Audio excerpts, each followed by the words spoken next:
আসসালামু আলাইকুম। কেমন আছেন স্যাররা? আমি যাদের সাবস্ক্রাইব করেছেন তারাই আমার স্যার। কি বলবো, এইমাত্র খেলাটা দেখলাম। কি আমাদের কোচ, মানে কোচের কি একটা, মনে করেন যে আশা কি করতে চাইলো, তিনি সাবস্টিটিউট যে প্লেয়ার গুলো করলো, চেঞ্জ করলো যে সেকেন্ড হাফে কিলিয়ান এমবাপ্পের গঞ্জালো গার্সিয়া বসাই দেয়া, কিলিয়ান এমবাপ্পের নামাবো, ঠিক আছে। কিলিয়ান এমবাপ্পে আর তো গুলারের নামাইলো কার জায়গায়? ফেদে বালবার্দের জায়গায়। ফেদে বালবার্দের জায়গায় আর দা গুলা, যেই প্লেয়ারটা মানে চিতা বাঘের নাগালা মাঠের এক প্রান্ত থেকে আরেক প্রান্ত বাগে দৌড়ায়, এবং কি সে ফুলব্যাক, মিডফিল্ড, উইং, মানে সবকিছু মিলে যেখানে বল আছে সেইখানে সে ই করে, মানে সে মানে থাকার চেষ্টা করে। কিন্তু কি হলো, তার মানে আর্লি 65, 66, 67 মিনিটে তুমি চেঞ্জ করলা। চেঞ্জ করার পরে আমি তো খেলা দেখতেছিলাম আর বলতেছিলাম এই সাবস্টিটিউশনটা কেন করছে জাভি আলোনসো। আমাদের প্রথমেই আমি এটা নিয়ে অনেক ফ্রাস্ট্রেশন আছি, এই কথা দিয়ে আমি ভিডিওটা শুরু করলাম।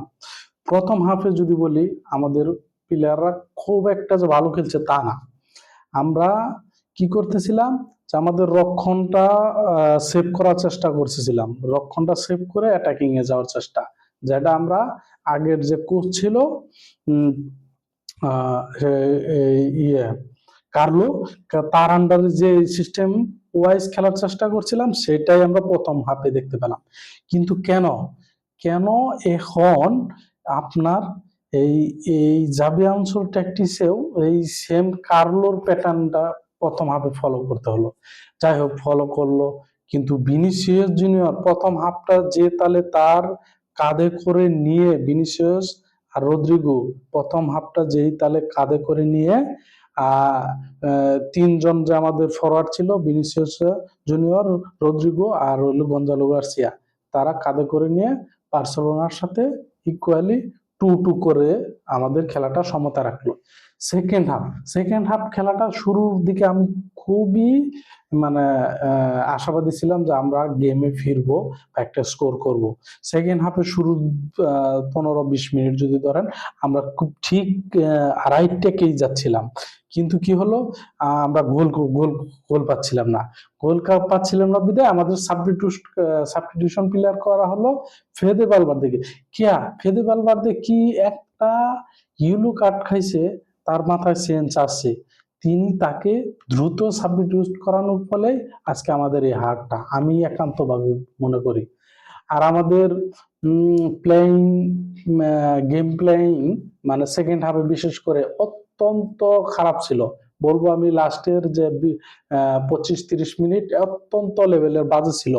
যেমন ধরুন যে আর্দা গুলারকে উঠা, ফেদে ভালভার্দে উঠাইয়া আর্দা গুলার নামানো, আবার ওইদিকে আপনার হলো যে বিনির উঠাই নেওয়া। বিনি কিন্তু আজকে টপ নচ পারফর্ম দিতেছিল, বিনিরে উঠাই নেওয়া, ফেদে ভালভার্দে উঠাই নেওয়া, আরো কিছু প্লেয়ার আছিল, চমিনি বা কামাভিঙ্গারে উঠাই নেওয়া, এগুলা একদম আমাদের মানে কার্লো আঞ্চলিক আন্ডারে কি দেখতাম আমরা, যে সাবস্টিটিউট গুলো আমাদের সুপার সাব হচ্ছে, যে আমাদের বেঞ্চে থেকে প্লেয়ার এসে গেমে ফিরাচ্ছি।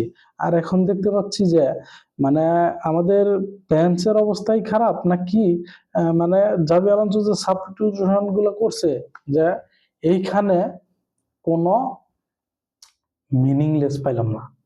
এই মিনিংলেস সারা সাবস্টিটিউট করার ফলে আমরা গেম থেকে অনেকটা ছিটকে যাই। সেকেন্ড হাফে বলবো আমাদের অ্যাটাকিং খুবই বাজে ছিল। ফার্স্ট হাফে আমরা 5টা শট দিয়েছিলাম অন টার্গেটে, সেখান থেকে 2টা গোল পেয়েছিলাম। সেকেন্ড হাফে মাত্র 3টা। বল পজিশনও ফার্স্ট হাফের তুলনায় একটু বেশি থাকতে পারে, কিন্তু আমাদের অ্যাটাকিং অ্যাপ্রোচ ছিল না। আর আপনি যে সাবস্টিটিউশন করলেন, ওই যে গঞ্জালো গার্সিয়ার নামাইয়া করিম, গঞ্জালো গার্সিয়ার নামানোর পরে যে আপনি কিলিয়ান এমবাপ্পের নামাইলেন, কিলিয়ান এমবাপ্পের কি বল সাপ্লাই দিছে একজন প্লেয়ারও না।